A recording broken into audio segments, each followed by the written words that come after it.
उ दुल्हा कहे का कहे तोहके बना के लनी कनिया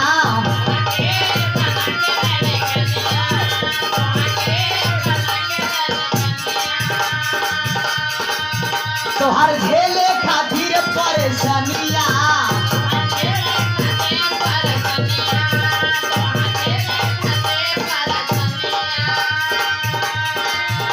कहे दुल्हन तब दुल्हा कहे धन हई हमारा ले मानब तो बैंक में रखई जवनिया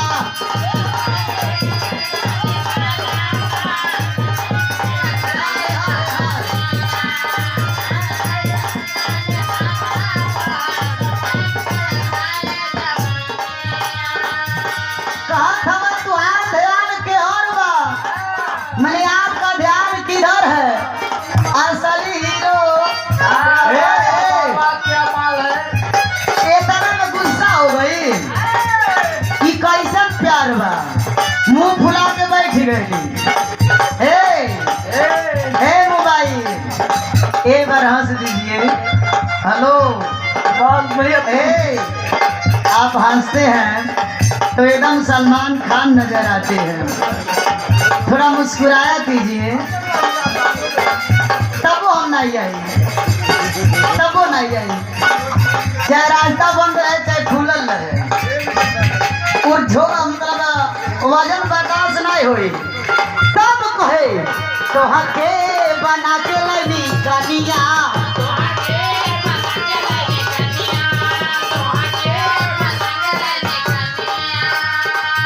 तो हर झेले खातिर परेशानिया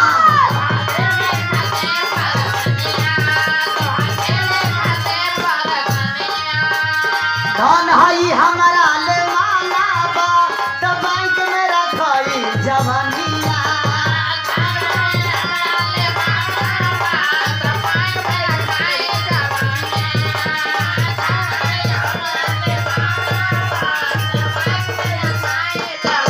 तब दुल्हन कहे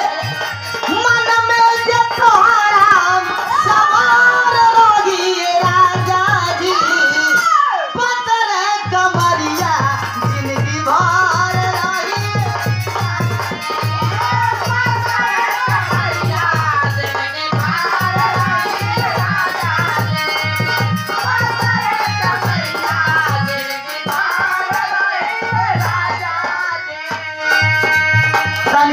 ठीक है एक करके कहा था मैं हम तू कितना हिलाइबो हम नहीं हिलाई कुछ नहीं हुई केटा तो हिला दिया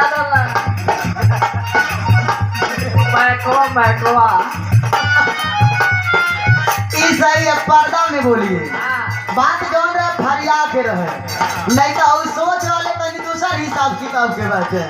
सबके सोच दुल्हन